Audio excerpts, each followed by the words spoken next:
Welcome back. In our last lecture, we have completed our mean stack application that consists of our Node, Express, MongoDB, and Angular framework. Now, from today's lecture onward, we will work on MERN stack. In MERN stack, every other concept like our MongoDB or server-side connectivity will remain same. Only we will replace Angular with React.js. So let's start React.js. Actually, React.js is an open source component based front end library that is only mainly for the view. Although with every new version of React.js, they are working on a business logic and many other things, but basically the purpose of React.js remains to provide the view of your application. It is mainly maintained by Facebook. As React.js uses the virtual DOM mechanism to fill in the data, that's why it is much faster than any other your front end library or mechanism or front end framework. That is why React is actively being used in our industry. So what we will cover in this part of our MERN stack, we will see what are the components, we will see the functional components and the class based components, we will see props, what are the props, what are the states, what are the lifecycle hooks that are available on our component life. We will see how to include bootstrap along with React strap into our application. We will see how we can provide the routing of the components within the React. Then we will see the forms, the controlled ones and the uncontrolled ones. It depends on the need, whatever we want to use. So we will go through these two options. Then we will see REST API calls using fetch or exio. And lastly, we will see the Redux, how we can include Redux with our React application and how we can use that Redux to store our state information into its store. So this will be our course of action. But in today's lecture, we will go through the basic concepts. Those basic concepts are the virtual DOM, components, props, states, lifecycle hooks, routing, and the base of React or Redux. These will be the basic concepts which we will cover today. We will implement them, we will discuss them in detail, but today's lecture will go through or will be an overview of all of these concepts. So let's start. First of all, the virtual DOM. Actually, virtual DOM is in-memory representation of the actual DOM. Actual DOM is also an in-memory representation, but React creates another in-memory representation that is called a virtual DOM. It is actually the replica of that actual DOM. The information of a page that is in a tree shape, that is stored in the shape of DOM into memory. Virtual DOM works fast owning to the fact that it only changes individual DOM elements instead of reloading complete DOM every time. How it works? Because React changes the components or the information into virtual DOM and process the virtual DOM, and whenever that processing completes, the virtual DOM patches our actual DOM. Only patch means only update that information that has been changed. So that patching will not reload the actual DOM, but provide a new information into that actual DOM by doing most of the processing inside the virtual DOM rather than directly in the browser DOM. React can act quickly and only add, update and remove components which have changed since the last render cycle occurs. So that is the base concept on which the React works. That is why it is much faster than any other front-end library or our framework, because it processes the information into the virtual DOM and only patches the information in actual DOM. It will not reload the DOM also. As you remember the things, first we reload the pages. In our traditional technologies, we reload the pages, and with every reload we need to reload the DOM also. And in jQuery and Angular, we don't reload the pages, we just update or reload the DOM only. And in React, we even don't reload the DOM, actual DOM. We work on the virtual DOM and only patches the information which has been changed into our actual DOM. So that is the difference. That is the whole scenario with which the React works. Component. Its component is same as in our Angular. As in Angular, a component was the building block. It was a view which is being presented in front of the user. The same as React concerns itself only with an application view, the bulk of development in React will be the creation of components. A component represents a portion of the view of your application. It can be a portion of view or it can be a complete view. It depends on the need. So a component is actually a function that returns an HTML that will be displayed onto your screen. It can be useful to think of a React component as a simple function. They take input in the form of props and produce output as a markup. A markup means HTML. So it provides us an HTML which will display some information onto our screen.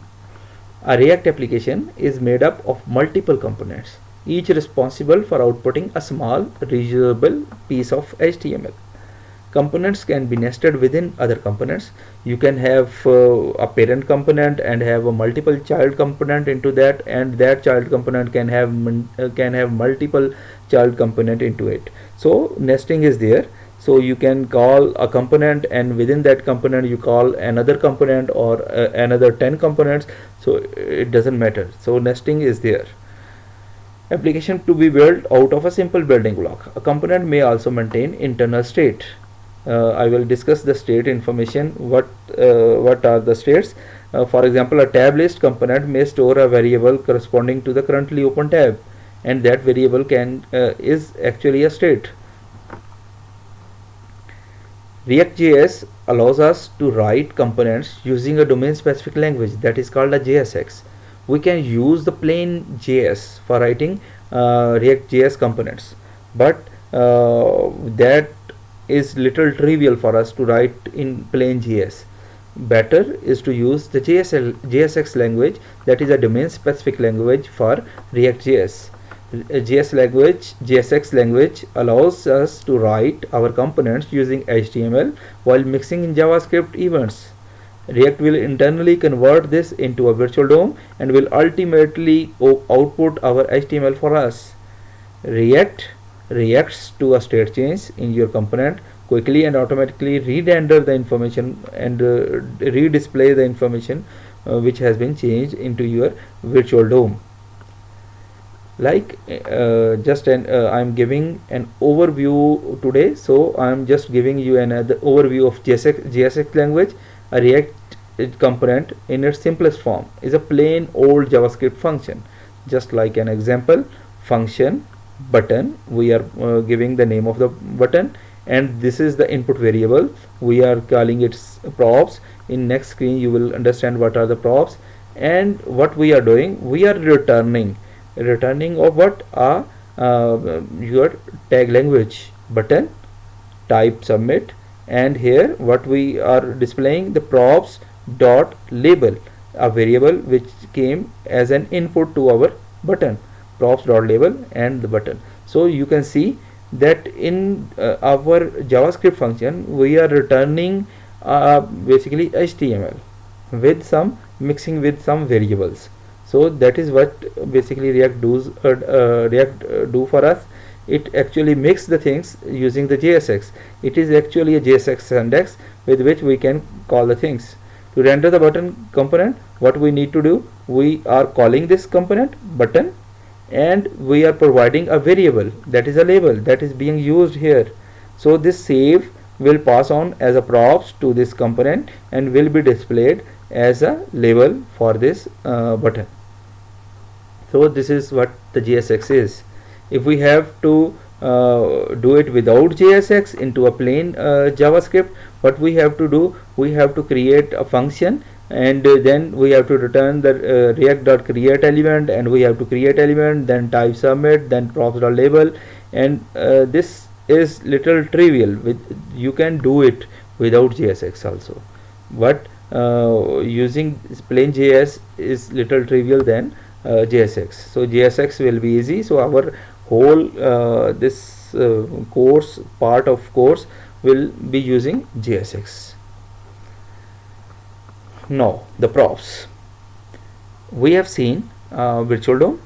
We have seen a component. A component is simple a function which returns the information using JSX language. Now we are seeing the props.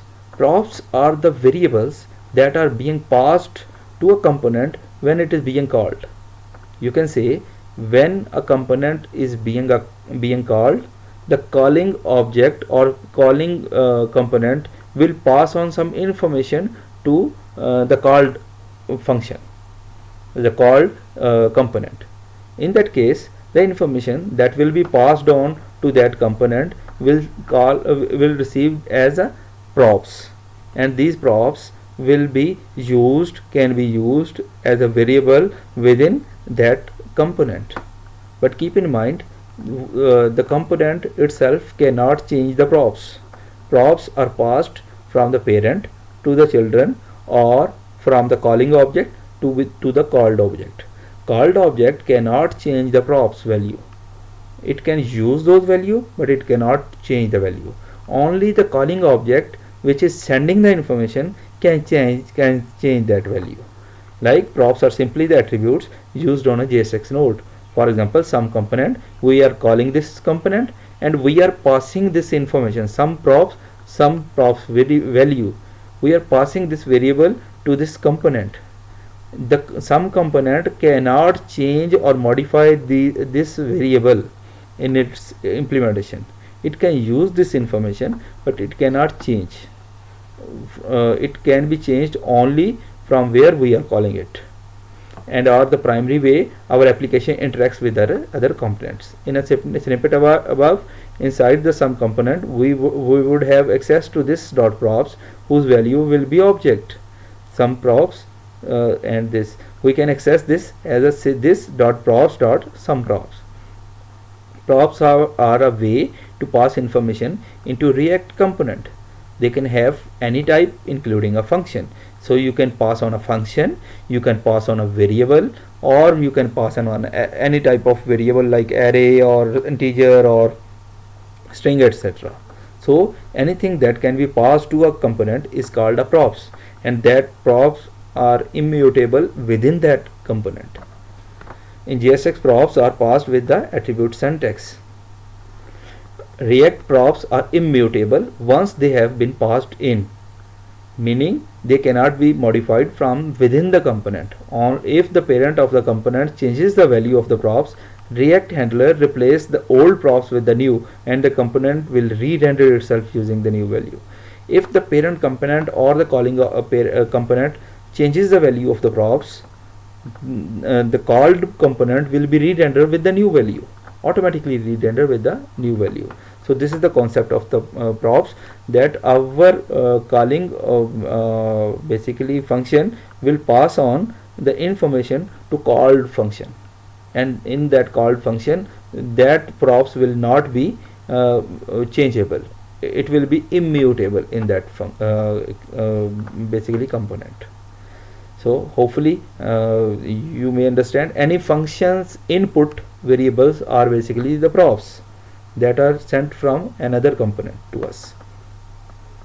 In React, for example, this is a component and some other component has passed these props to us, and we can use the props dot the variable, whatever the variable which has been passed. Like in this case, if the variable is name, so it will pass on to props and it will display accordingly. The second concept is the state. State is the internal variable of the component. As we have discussed, props are the external variable that has been passed to our component, while States are the internal component of our component, internal variable of our component. State in React component is essential to manage and communicate data in your application. It is represented as JavaScript object and has component level scope. So a state can be accessed within the component only and has a component level scope. It can be thought of as a private data of your component. It is the responsibility of this component to store the data within its state and distribute the data to the other component. If a question arises in our mind, if a state is a simple variable of a class or of a function, then what is the difference between a simple variable and a state variable? There is a basically difference in it. A simple variable, actually whenever we change the value of the simple variable, there is no effect on the component, while we have to set the value of the state via a method, and whenever we will set the value of the state variable, it will automatically re-render the component. Whenever there is a change in the value of a state variable, automatically the display, the output of the screen will be updated according to the new value. So that is the use of state. So those variable with which we want to update our information accordingly on the screen, we declare it as a state variable. For example, here what we are using, this dot state in our constructor, basically if it is a state variable into a I should explain it in this way, that if there is a state within a component, then that component cannot be of a function type, then that function that should be of a class type. So if the component is of a class type, then we can declare the constructor into the state of that variable, state of that class, into the constructor of that class. So this dot state name, first name. Now what we are doing, we are declaring a variable with the name and the initial value as a first name. Accessing within the class, if we have to access this function, then what we will do, we will call this dot state dot name. So this variable will be accessible within our class, within any method, within the renderer function or any other place we can call this variable. While if we want to update the information of this variable, we cannot write in this way that this dot state dot name is equal to this. This will not be applied. To apply a new value, what we have to do, we have to call this dot set state, and we have to pass the state variable and update the information accordingly. So this dot set state is the mechanism with which we update the information of any state variable, and whenever we will call this dot set state, it will automatically re-render the view of your application. So this is the difference between state variable and your props and normal variable. Props are passed by a calling method to a called method. Those variables are immutable within the component, while a component keeps its information in form of states or a simple variable. If it puts the information in shape of a state variable, then with every change the view will be re-rendered automatically, while if we put it in a simple variable, the view will not be a re-render with every change. We have to enforce it whenever we want to update our view. Sorry. The next concept is the component lifecycle. There are so many methods available in React. There were very limited few months back, or we can say before 1 year, there were only 2-3 methods. Now there are a number of methods available. You can use any of those methods. More commons are constructor, the renderer function, the component did mount, get derived states from props, component did update. So these are different methods that can be applied at different points. We will see in a diagram itself. Whenever a component will be mounted, a constructor will be called. After calling the constructor, it will call the get derived state from props. After that, a renderer will be called, and whenever we call a component did mount, that means the component has been mounted, and we call it a component did mount, and this method will just work as ng init, as we have seen in Angular. So this component did will mount will work exactly the same way as it works in Angular as ng init.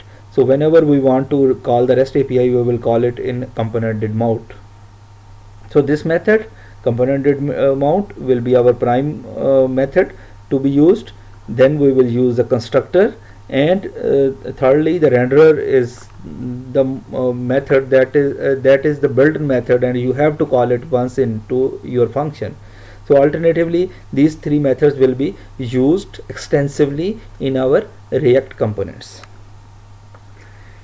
Routing. As we have performed the routing in our Angular application, same process, we have to provide two information: the path on which a component will be loaded. This is the name of the component, and this will be the path. You may understand it very easily. We will discuss the integrity of this all routing in detail. We will see how the browser router will be added, how we can provide the navigation, how we will apply the switch statements, and etc. But that will be explained later on. So actually, routing has the same concept. You have to provide the path, and you have to provide the component for which it will be loaded. For example, slash localhost colon 3000 slash, against that this component will be loaded, and for post this component will be loaded, and etc. So this is the mechanism with which we can call different components to be loaded and displayed into our screen.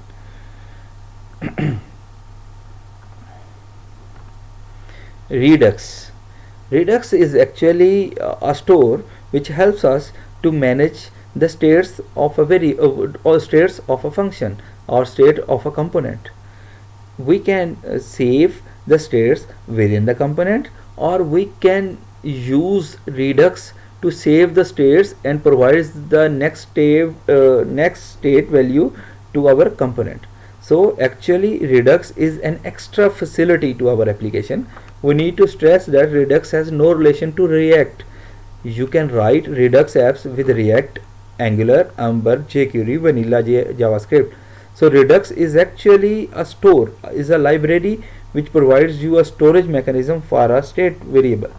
So you can use it with any of these. But we will cover it. React actually uses Redux for the state management. So that is why we will use Redux for the state management of our components. Even we can apply we can complete our application without Redux also, but we will use it also. So I will show you the both way, using Redux and without Redux. React as a library, we can include React as a library into our project. If we have existing project and we want to include the functionality of the React into our application, then you can use this as a library. To use it as a library, you need to download the React and put it into your HTML page, just like this. The script TypeScript JavaScript path on which your react.js file will be there, and you can use the React DOM, and you can use React here. So this is the simplest version. If you don't want to include the infrastructure of React into your application, you can just add it as a bootstrap. Just like you use the bootstrap, you can use React into your project also. Same if you want to JSX into your simple HTML and JavaScript project, then you can add the third library, that is Babel Core. You can use these three libraries to include React, React DOM, and with the React DOM it provides the virtual DOM facility. With the React it provides you the React facility, and with browser.min.js it provides you the JSX syntax with which you can write JSX language. So these are the three libraries that needs to be included into your project to start React. But what React itself propose you to do is to use and implement it using basically an application which is built using what I can say, create react app. So we will use create react app to create our application. So let's see how we can use the create react app. Till now we have been using npm. We can use npm on Word also, but we can use a dedicated package manager for react also, that is called the yarn, yarn. You can download that. To download yarn onto your system, just you have to install npm install yarn -g. Now after that you can add your modules using yarn. To add a module using a yarn, you need to write yarn add the module name. If you write the global with it, it will install it globally. If you don't write it the global with it, it will install it locally. It is much compatible with React. Sometimes few libraries or some modules cannot be downloaded with npm due to some issues. You can use the same module name with yarn. Yarn has the same package names as of npm. So if you want to download the create react app with yarn, you will use the same name with yarn, and you will use the same name with npm. To install create react app onto your project or onto your system, what you have to do, you have to install it. To install it, either you will run npm install -g create react app, or you will run yarn add create react app global. Both have the same impact. For example, I installed it using the yarn. I installed the create react app into my system. After installing the application, what I need to run, I need to run npx create react app space the name of the application. For example, LMS, we are creating an LMS application, so you can provide the name of your application.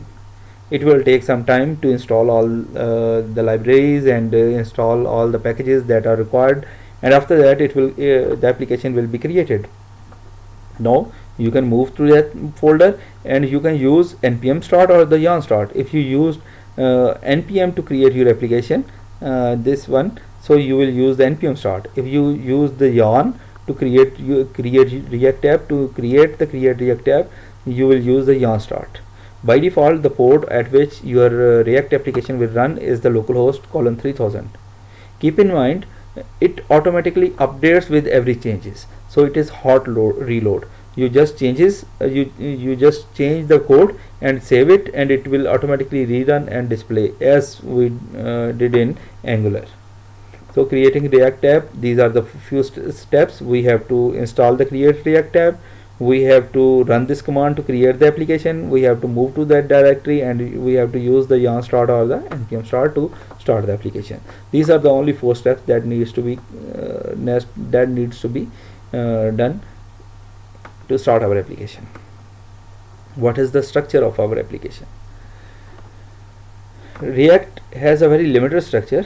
To understand the structure, you should know that there are 2 major folders. One is the public and second is the source.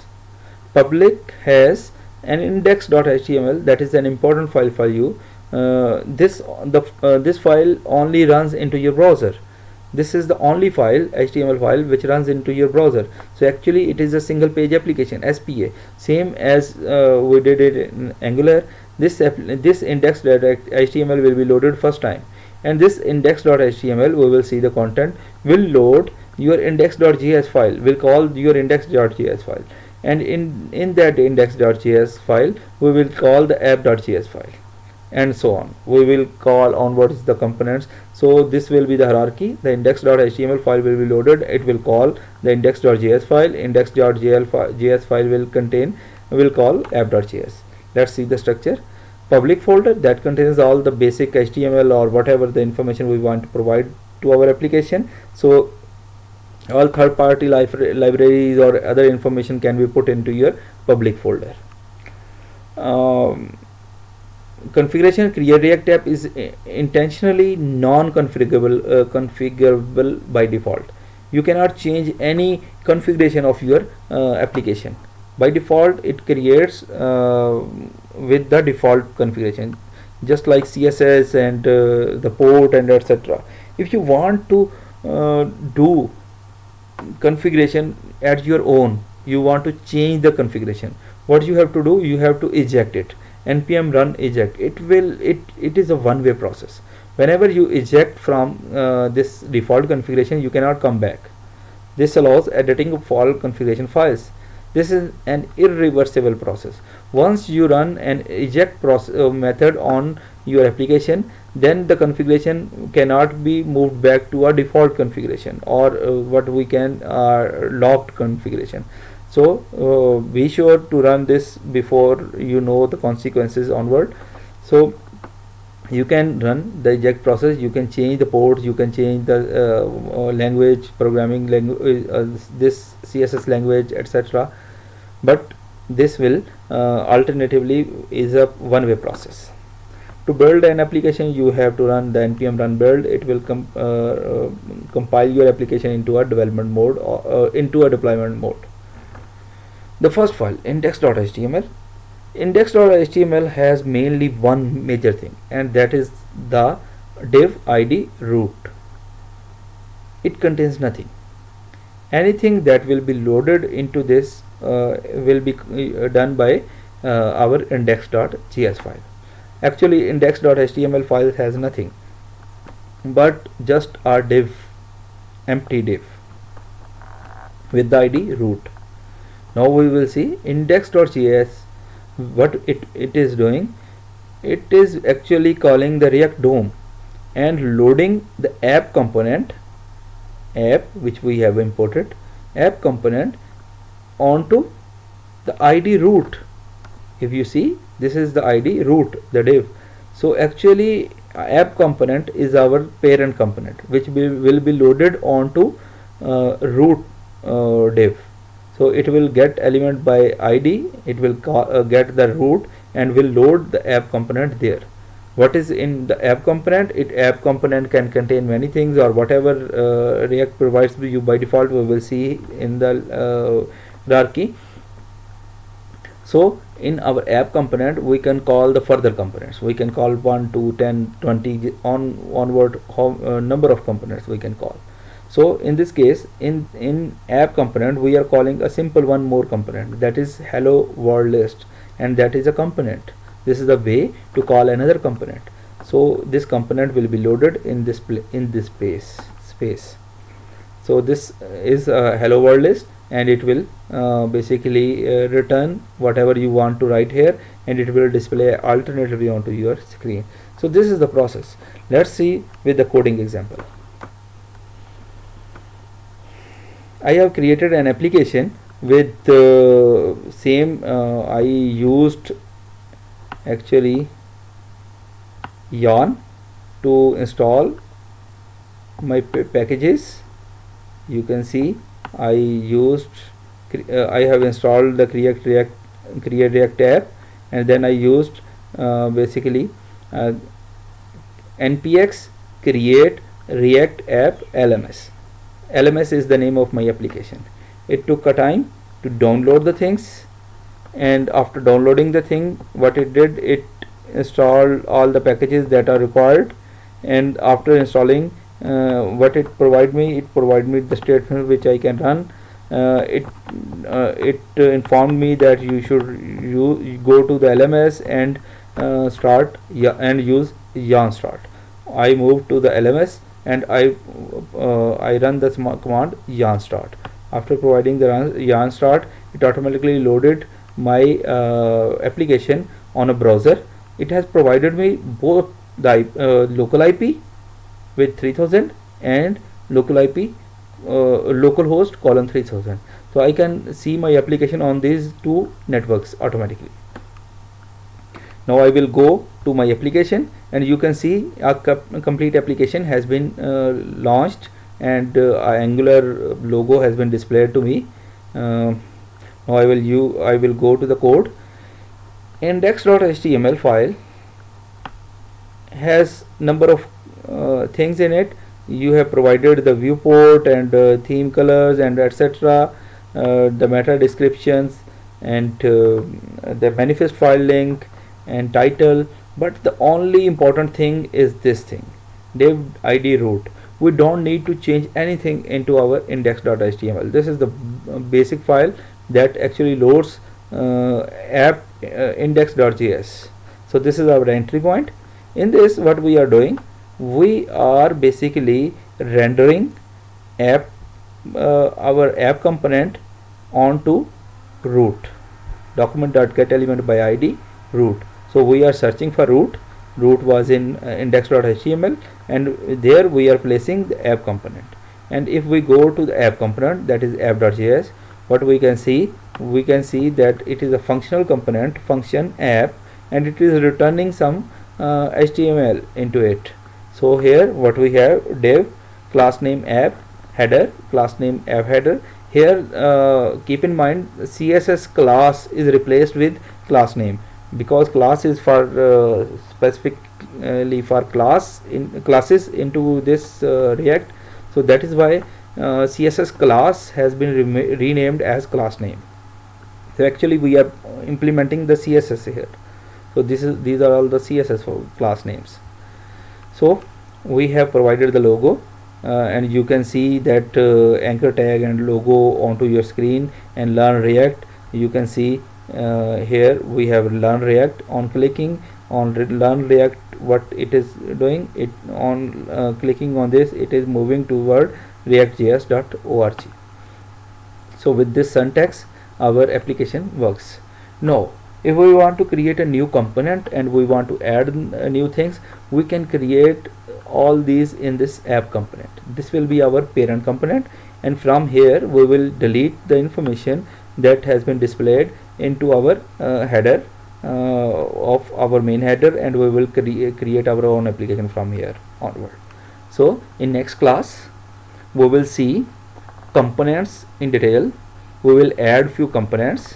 We will see the props and states, where we can use the props, and where it is needed to use the states, and we will see few more basically our routing into that lecture. So second lecture will be related to our components, types of components, then the props and states, and then the routing part. So inshallah meet you in next part. Thank you very much.